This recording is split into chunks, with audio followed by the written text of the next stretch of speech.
Welcome everybody to the second session on gender and media. So in this session, we'll have the privilege to listen to three presenters. Mr. Bamidele, whose topic is on intimate partner violence against women in Nigeria, and Ms. Ugwuanyi, whose topic is Ms. Ugwuanyi, who would explore the influence of women in upper echelons in farm product and process innovation, and Ms. Salaudin, who will walk us through media credibility and perception of Nigerian audiences to disseminated media content. So in this session, we have two guest speakers, Mr. Bamidele and Ms. Salaudin, and each of them will have a presentation time of 10 minutes, and Ms. Ugwuanyi will have a presentation time of 7 minutes. So just a kind reminder to anyone who has comments or suggestions, it would be best to use the link at the bottom of each abstract in the conference proceedings. I really wish everyone would enjoy this session, and thank you very much. So I would pass this now to Mr. Bamidele, the first speaker for this session.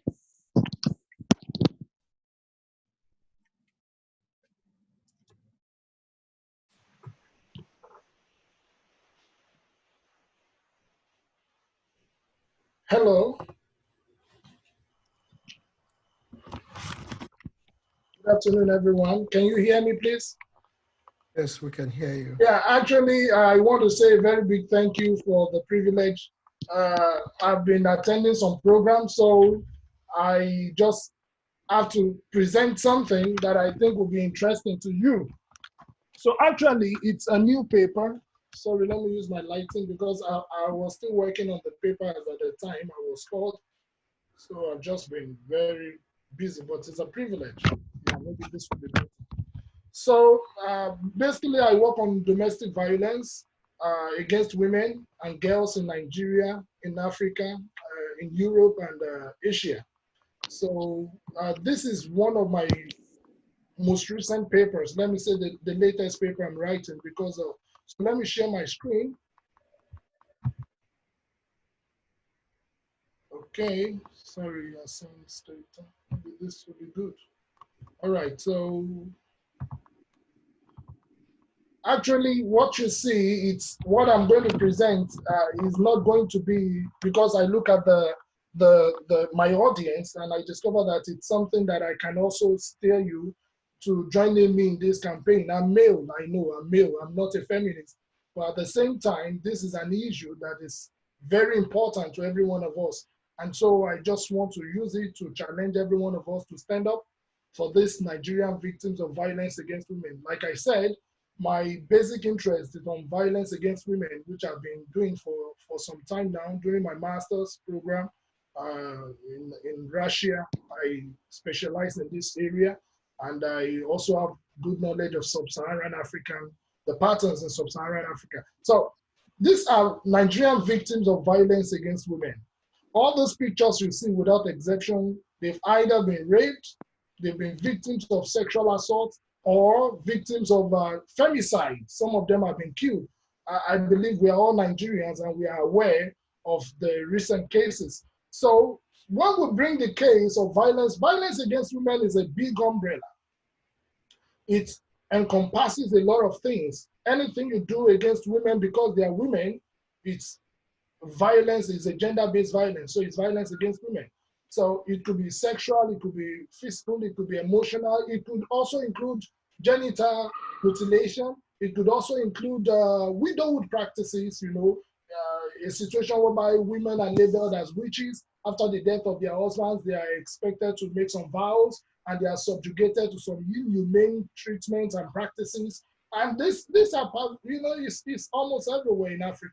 So, but when you bring this violence against women, which is a general umbrella, into intimate relationships, that is, we are talking about heterosexual relationship between a man and a woman, such as you see on my right-hand side here, then we are talking about intimate partner violence.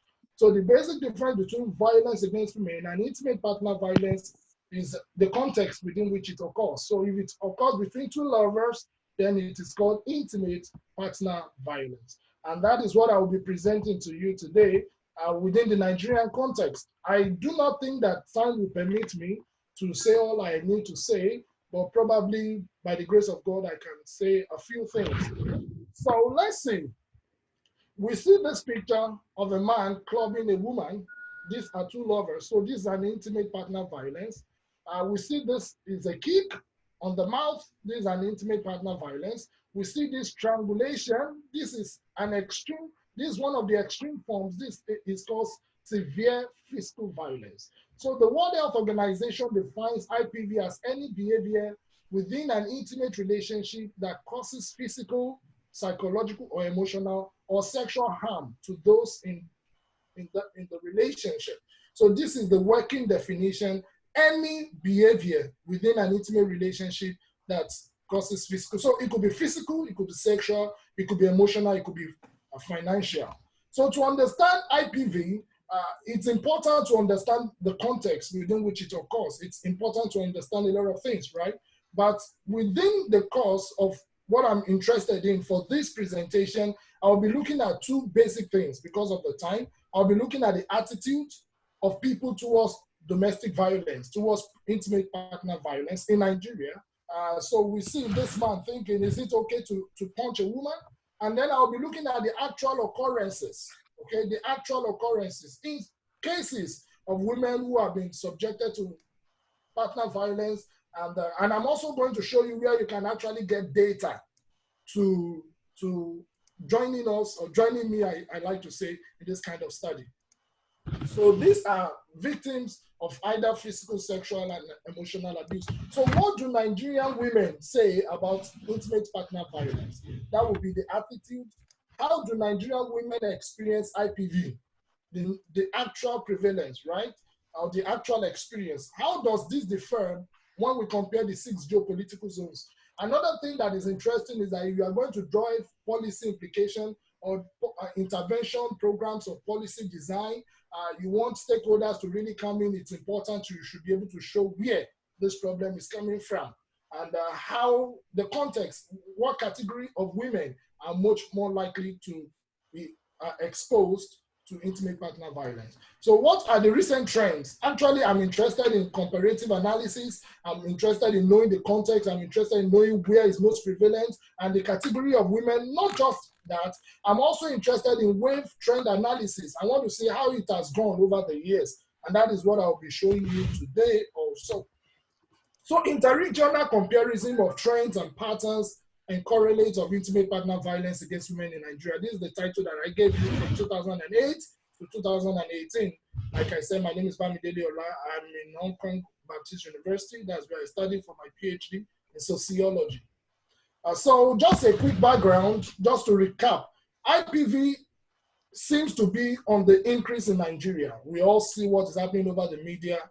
And if you look at the global prevalence of IPV across the globe, 1/3 of ever partnered women, that's about 33.3% of women, they've been subjected to one form of violence or the other. But when we come down to sub-Saharan Africa, as the WU region diagram shows, it's about 37%, second only to Asia, right? So it's more prevalent in sub-Saharan Africa. So what about Nigeria? What about the regions? So these are a quick literature. I cannot go into all this because of time. In this theoretical journey, different explanations. So I try to summarize it. Why do men perpetrate violence against women? May I say that women can also perpetrate violence, but the proportion at which it is male perpetrated is higher than that of women. So I like to focus on male perpetrated. In others, we could talk about female perpetrated. So the first theory is the gender theory that tries to tell us why men do it. They say, well, it's because of masculine ego. Others, the absolute resource theory says it's because of poverty, because men lack other resources, and so they don't know how to compensate the women, and any issue that comes up, instead of looking for how to resolve it, they resort to violence. Others say, well, when women have higher status than their husbands, maybe status incompatibility, then there is violence. The man uses violence as an equalizer, right? And others say, well, it's not just because of the resource incompatibility. It could also be because men have a construction of masculinity that is wrong. So it's not that when a woman earns higher income, for instance, or is more educated than the husband, he gets jealous and he wants to bring her down, because of masculinity. It could also mean that because this man is not well trained. So even you could have situations or families where a woman earns higher than the husband and he doesn't perpetrate violence against her. So that is what the gender resource theory is saying. Then there is a theory of selective disinhibition that says, well, alcohol misuse is a very strong predictor that men who abuse alcohol will be much more likely to perpetrate that. But we have another theory that says, no. So these are theoretical debates. The gender theory says because they are men, that's why they beat. The absolute resource theory says not because they are men, it's because they just don't have resources. The relative resources say anybody can perpetrate violence. If a woman earns more than man, it could be. Sorry to interrupt. You have 3 minutes left. Oh, okay. So these are the attitudes, and so how do you measure the attitudes? Men are asked if it is right. Women are also asked what they think. If they think it is right for a man to beat his wife, if she goes out without telling him, if she neglects the children. So any woman that answers or man that answers a yes to any of these questions is said to have justified violence. If the answer is no in all situations, then it is a zero tolerance. So for women or men that says yes, so that's tolerance. Then we also measure the physical IPV. So this is how we impute it in data analysis. The dependent variable is last 12 months IPV experienced by women, physical, sexual, emotional, and the independent variable are so measured. So this is what I used. If you go to www.dhsprogram.com, you can get data for different countries, especially Nigeria. So this is what I use. I got the NDHS, Nigerian Demographic and Health Survey for 2018, 2013, and 2018, involving a total of 47,755 women. And so I have analysis. So this is where they come from. The majority of them are from Northwest Nigeria, and the list is from Southwest, if you look at it across the year, even overall. So this is the trend. We see that across the years, attitude towards partner violence, the acceptance of partner violence, when you ask women, do you think it is right? They consistently reject the idea, right? Over the years, from 49% to 29.2%. But when we go to the actual, so this is it across the regions, as we see, except for this, that should be Northwest, right? We see a little change, increase within the last. For all others, the trend is downward sloping, and for the last one too, is downward sloping. Now, so if we look at this technically, we see they are all different percentage, decline. But if we look at the actual experience of women between 2008 to 2018, what do we see? We see that there was a little respite here, and there was a kind of celebration. I remember papers about Nigeria, praising Nigeria, the great decline in women experience of partner violence has declined 27.2 to 19.4. But within the last, what happened? It has jumped. So just to summarize, if you look at across the regions too, you see a reflection. The only region where violence against women dropped is Southwest region, as you see in this trend analysis. We don't have more time. I couldn't just explain all things. So to cap it up, this is multivariate logistic regression analysis. And what does it show? Right? I will just explain the first row. Hello. Sorry to interrupt, but your time is up. Do you want to just quickly round up? Okay, so yes, I will just do that. To round up, thank you. We see that intimate partner violence declined between 2008 to 2013. But between 2013 to 2018, it has increased, as we see in these adjusted odds ratios. So women were more likely in 2018 to experience partner violence, either physical, sexual, than in previous years. And this called for serious concerns. So that is what I want to say. Thank you very much. Okay. Thank you very much for the presentation. Do we have questions? Yeah, I do. Please go ahead. There is a question already in the chat. Oh, okay. Okay. Okay. My question is, yeah, you from what you observed between 2013 to 2018, there was an increase in domestic violence. So can you tell us anything about the mechanism driving such an increase between that time period? Hello, can you repeat your question, please? I said, can you tell us the mechanism driving such an increase in domestic violence between that time period? Oh, thank you. Now, when you talk about mechanism, it's a very good question because you are trying to show how what comes about. Yeah, it is not as at the time of this analysis. You know, I told you I just started working on this very data because this data was released just late last year. So a lot of us have not started using it, but I should be the first person, I think, to the best of my knowledge, in West Africa to use the 2018 domestic violence to show the trends. Now, we cannot say for certain what factors drive what, because it depends on the context. So you have to understand the context. You have to understand the personal factor. You have to understand the state factor. You have to understand the global factor. However, if you look at what I showed in the presentation, if you look at the trend, you discover that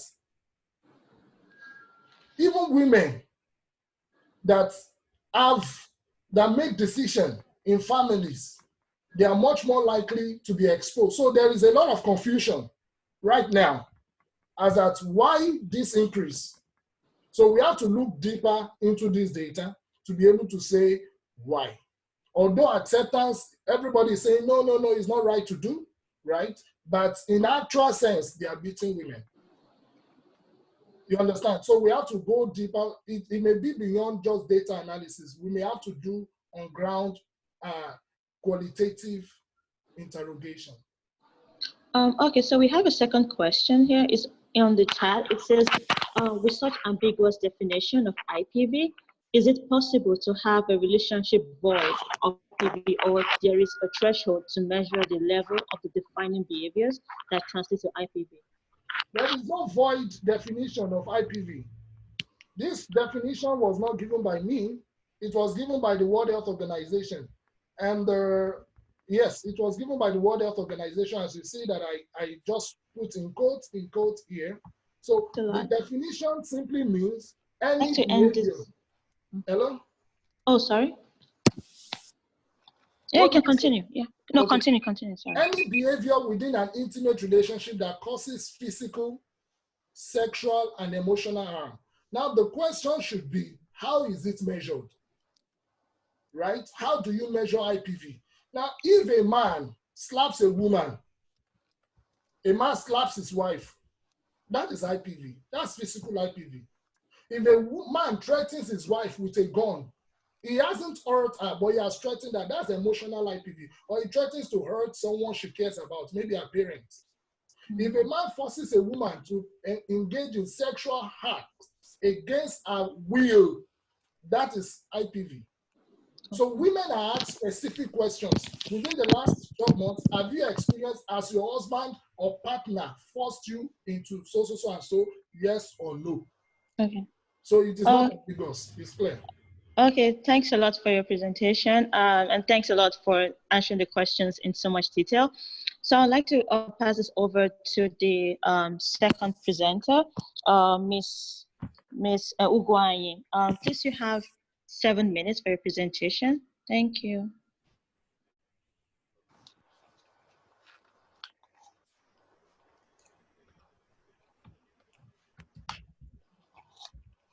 Hello, everyone. Good afternoon. My name is Ijoma, and today I will be talking to us about women in firm upper echelons and innovation. Does international aid matter? Well, I must start by saying that this study is still at its infancy. It's something that I got from one of my one of my seminars. So the idea of presenting it here is to get insights as to how to build up the study. Let me give a quick background on what the literature says so far. Generally, women have been seen to hold top positions in top companies. For example, the current CEO of General Motors and Pepsi, they're all women. But in general, what we find is that women still hold fewer positions in firms across the world, especially in developing countries. This is also part of, could be related to what the sort of gender equality issues that we find in developing countries. Most importantly, as women make strides into this position, there have been research efforts towards, finding out if these women actually impact performance. But the results have generally been mixed. Some have found a positive relationship between the presence of women and firm performance. Others have found a negative relationship. More so, the link between females in top management and innovation has only been examined by very few studies. So this study comes to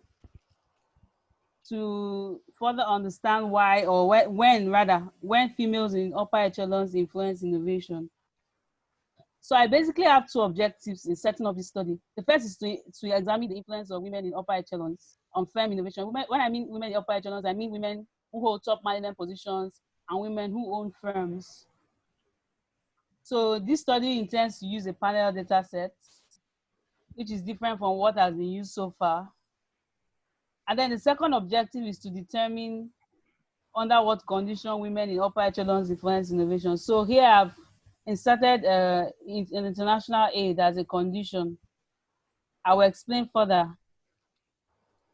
For my first objective, the theoretical frame or backing that I want to use to explore that hypothesis or that objective is the upper echelons theory. The summary of the upper echelons theory is that managers' experiences, values, and personality greatly influences their strategic choice. So basically what it's trying to say is that characteristics of managers in form of the schools they went to, whether they are male or female, sort of influences whether they innovate or whether they carry out M&A, that's mergers and acquisition, or whether they diversify. So using this framework, we argue, or rather the argument I'm borrowing is that the first is that having women in a group makes the group more heterogeneous. And with heterogeneity comes higher cognition, ideas, and information, which is related to innovation. The second point is that female leadership style, according to the literature, is participatory, is less hierarchical, and is inclusive. This style supports innovation, and it also allows for diversity of ideas. Now, the third point is that females are known to multitask and have also information about the market because women like to shop. So in the process of shopping, they are more likely to know the products and they are more likely to know where the product needs improvement. So I hypothesize that female in top management. Sorry to interrupt. You have 3 minutes left. Is positively related to firm products and process innovation. So for the second frame, I use institutional theory to explain that firm exists in a system of rules and norms. So these NGOs basically try to change these rules and norms because they have programs that improve women's health, education, skills acquisition, and enhances their latitude of action. So for the third hypothesis, because the other two are merged, because I'm looking at both women in top management and women firm ownership. So for the third hypothesis, I'm saying that international aid positively moderates the relationship between women in upper echelons and innovation, where the relationship between women in upper echelons is higher in countries with higher international aid.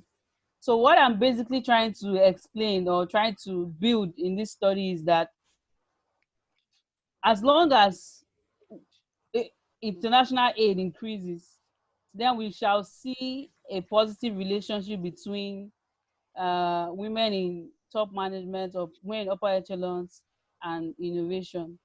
So everything depends on what we find. I'm going to basically use two data sets. One is the enterprise survey data, and the second one is the a data set that reports international aid across countries. Conclusion: this study basically will have four potential contributions. I'll just look at basically two. The first is that previous studies have only examined women in top management and innovation using cross-sectional studies. But the present study will attempt to use panel data sets to examine the aforementioned relationship. The second is that this study will also beam the searchlight on Africa and other developing country firms, because they've been largely ignored by mainstream literature. And then in practical terms, funders and policymakers will also through this study evaluate the impact of money spent on gender issues on the economy, because innovation is a key economic driver. The study also indirectly helps to examine efforts towards the actualization of Sustainable Development Goal 5, which is gender equality.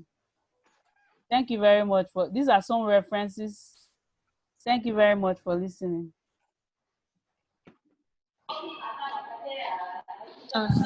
Thanks so much for your short insight into the study you're about to start. So we are now into the Q&A section. Does anybody have like comments or questions in regards to the presentation? Okay, I have a question. Okay. You mean me? Should I ask the question, please? Yes. Please go ahead. Okay, actually, I'm just trying to, understand the topic. If you just look at it, women, I don't know, it's like they're asking for more. In Nigeria, you could see we have given them 30% and they still need 50% affirmative action right. Now, based on your topic today, you talked about women in upper echelon and international aids. I'm trying to put the two together. I mean, could you throw a little bit light on, the link between these two, please? I didn't really get to so much. Do you mean international aid should be spent on them all? I didn't get that part very well, please. Okay, so what I tried to say is that, what I tried to explain is that we're trying to find out what happens when women are in top management. And we're trying to argue that it influences innovation, although some people say it doesn't influence innovation or it doesn't influence firm performance. So what we're trying to say about, or what we're including, why we're bringing in international aid is that we're bringing a condition to the fact that international aid influences the presence of women in upper echelons. And this presence of women influences innovation. So in business, basically, we're looking at it as a moderator. So if the presence of international aid is high, then the relationship between women in top management and innovation will also be higher. Something like that. So, sorry, may I say something? Yeah. I think it's a very interesting topic, but I would suggest that you look at this theory. There is a theory, the world system theory by Meyer. The world system theory may be very, very applicable to what you're trying to do. But Okay. if you create some construct like my friend, Mr. Iwe had rightly pointed out, if you create some construct within international aid coming into a country and the presence of women in the upper upper echelons and drive towards, there will be a lot of things, a lot of connection you are trying to make there. There's a lot of mechanism you are trying to claim there, right? Yeah. Whereas you surely need to show us how this, what I would just like to ask is, one, where do you get the data you use? And two, because I'm interested, it's interesting. And two, probably you could check this theory because it seems a bit challenging to be able to link link these things you are trying to, I believe you understand what I'm trying to say, because we can only base it on, we might only base it on assumption to be able to get this thing. So thank you. Yeah. Okay. I mean, for those that still have more questions that are rather maybe unanswered or have not yet been asked, you can just use the link or just write into the chat, and I'm sure Ms. Ugwanyi will be able to like respond to them. So this brings us to our last presenter for this session, which is also another guest speaker, Ms. Salaudin, and I would just like to pass this over to Ms. Salaudin. Just a reminder, you have around 12 minutes for your presentation. So yeah, please go ahead.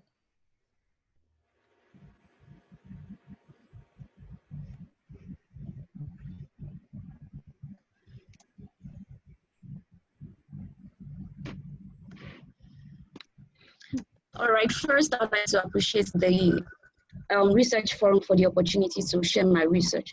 So essentially my topic will be talking about the relationship between media exposure, information preference, and perceived media credibility. So this here is my presentation outline, but I will go directly to the introduction because of time. So about 30, 40 years ago, news and information used to be the exclusive duties of television, newspapers, and radios. And we, the audience, were basically solely news consumers. But with the advent of new media technologies, sharing of news and information has become a networked process. Like every one of us, those of us that used to be former consumers, we have become content sharers and content creators. And this has led to a proliferation of media technologies. Like there are so many media platforms out there that are sharing information, and most of them belong to us. So for this one, for this study, I tried to operationalize digital media as online platforms that basically share news online. For example, Sahara Reporters and Premium Times, all those online media platforms that do not have a physical office or do not present physically. So for the study background, news media platforms used to be, they've been questioned for their professionalism and their legitimacy by media scholars and media practitioners. And from the audience section, people are concerned about the authenticity and the reliability of information they get. A case in point was like 2 weeks ago when the news of Ajimobi's death was announced, and he had not died at that time. So people are concerned about the type of information they receive. And underlying all these questions are some of the factors that cause people's perceptions about the credibility of mass media. People are wondering, what are the factors, what are the things that influence people's perceptions about media credibility? So studies in the pre-internet era actually show that people's perceptions about media credibility are influenced by their level of digital or media literacy and by some demographic factors. But contemporary research has actually found that people's perceptions are influenced by their media use, by their political ideologies, and by their religious dispositions. So one thing that these studies actually agree on is that there is a link, there is a correlational link between people's exposure to mass media and their perceptions of media credibility.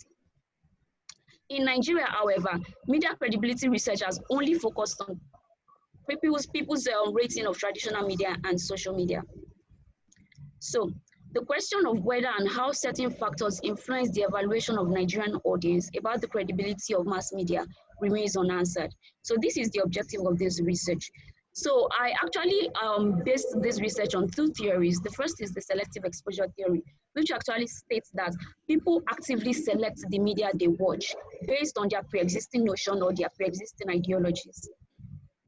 The second theory proposed by Marshall McLuhan, the medium is the message theory, actually assumes that the nature of a particular media platform influences the way people perceive such media platforms. So I try to use these two theoretical frameworks to reach certain objectives. The first is to establish the relationship between media usage and people's evaluations of media credibility. And the second objective was to look at people's information preference and their perceptions of media credibility. So these are my research questions, but I'll talk about them during the findings. So I actually conducted this study using surveys and focus group discussions, and the population were undergraduates of University of Ibadan. I made use of cluster probability sampling to select my final sample size, which was about 264 for the survey and about 24 for the focus group. And then I analyzed using regression, and for the qualitative data, they were thematically analyzed. So for the findings, the first research question actually tried to look at people's exposure patterns to mainstream media and digital media. So from the results here, we can see that people actually prefer to watch, to access digital media far more than they prefer to access mainstream media platforms. And we actually tried to look for the qualitative data. The qualitative data provided the reason why this was, and the first reason was that people actually occasionally use mainstream media because it cannot be accessed everywhere. You have to be at a particular place and at a particular time before you can access mainstream media. But digital media, on the other hand, is ubiquitous. You can access it on the go, on your phones, on your laptops, wherever you are. So the second research question tried to look at what kind of information people prefer to access on both mainstream media and digital media. So the result here showed that on mainstream media, people prefer to access news, hard news, and on digital media, people prefer to access entertainment. And we tried to find out why this was using the qualitative data.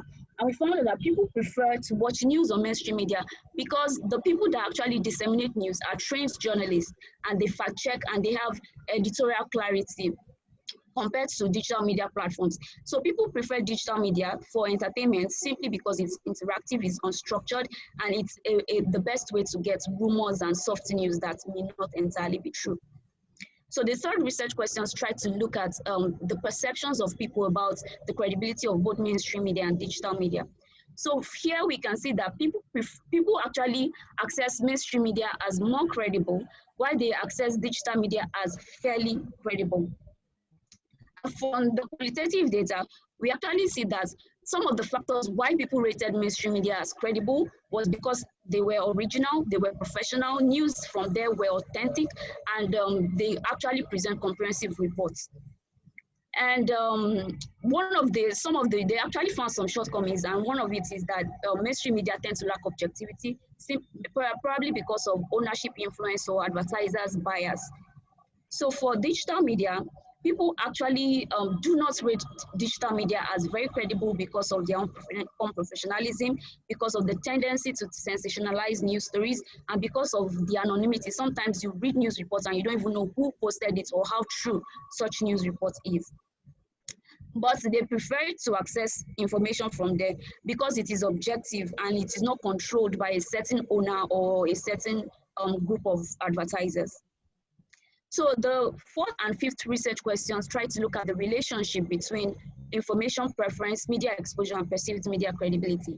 And here is a graphical representation of the relationship. So I'll just try to explain it as well as I can. So here we actually found that the more people were exposed to mainstream and digital media, the higher they tend to perceive the credibility of mainstream media, and the lower they tended to perceive the credibility of digital media. So for information preference, because people prefer to watch news using mainstream media, they tend to judge mainstream media as more credible. And for digital media, because what they mostly get is entertainment, they tend to judge it as less credible.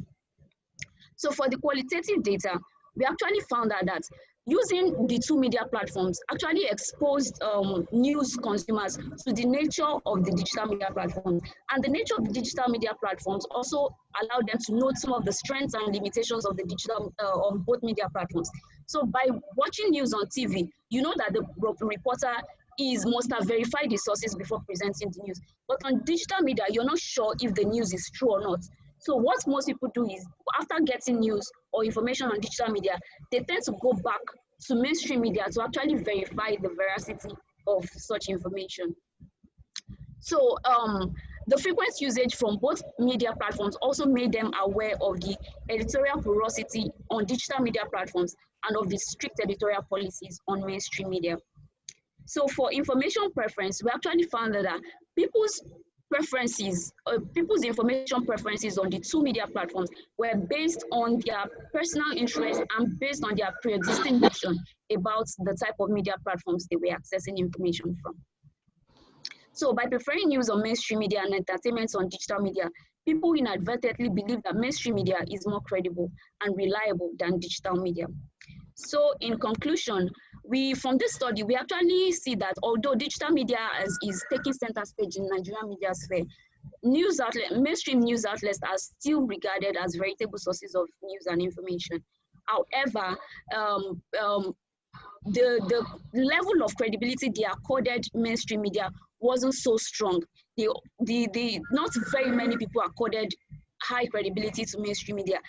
And one of the reasons is because of the lack of objectivity, because of the owner's influence, advertisers' influence, and some of those things that limit the credibility perception of mainstream media. So we also found that media exposure increases the awareness of the nature and the structure of media outlets, which influences the way such media platforms are perceived. And the types of information people access also contributes to the way information is perceived as trustworthy or credible. Thank you very much. I would take your questions now. Okay, great. Thanks a lot for such detailed and insightful presentation. So please, for those who have questions, could you please ask them? And I think I see a question already in the chat. I'll just quickly ask that first. So this is from Taiwo. It does the qualitative response to research question number 1 seems to be what is obtainable outside Nigeria. Is there a link between this result and existing results of the studies that focus on locations outside Nigeria? Sorry, what's the question again? Okay, so the qualitative response to research question 1 seems to be what is obtainable outside Nigeria. Is there a link between this result and existing results of the studies that focus on locations outside Nigeria? Yeah, actually there is a kind of disambiguation between this particular result and the ones that are existing in Nigeria, because many of the previous research that were conducted in Nigeria simply focused on the way people rate traditional media and social media. And one thing we have to understand is that social media is not the only platform that is digital media. For example, Premium Times is not a social media, but it's an online media platform that that disseminates news. So what Nigerian studies were limited in the sense that they focused only on social media. And some of the studies actually tend to find out that people rate social media much more higher in terms of credibility than traditional media. So for this study, we found that people actually, they watch digital media, they use digital media more, but they tend to rate mainstream media as more credible than digital media, which is kind of a little bit contrary to some of the previous studies. Okay, so we have another question. It says, I am a little confused on one thing. To what category do Channels TV and TVC News Twitter pages belong in this context? Okay, yeah, thank you very much for the information. I was trying to rush against time. That was why I did not elaborate on it. So a lot of traditional media outlets now have online platforms. But one thing we need to realize is that having them online or having their online platforms doesn't mean that they have become digital media. They are still very much mainstream media. And one of the reasons why they have to be online is so that they can meet up with the competition that digital media platforms are actually putting out there. So in the context of this study, TVC, Channels News, or Punch newspaper who have online media platforms are still categorized as mainstream media. So for digital media, they are exclusively media platforms that operate solely online. They are online media platforms.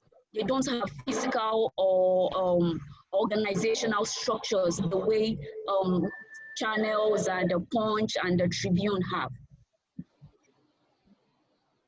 Okay. Okay, great. Thanks a lot for for answering the questions. I think we're actually running over time also. So I just want to thank everybody who presented for this session. You guys did, it was awesome and insightful. I'm going to pass this to the chairman. Thank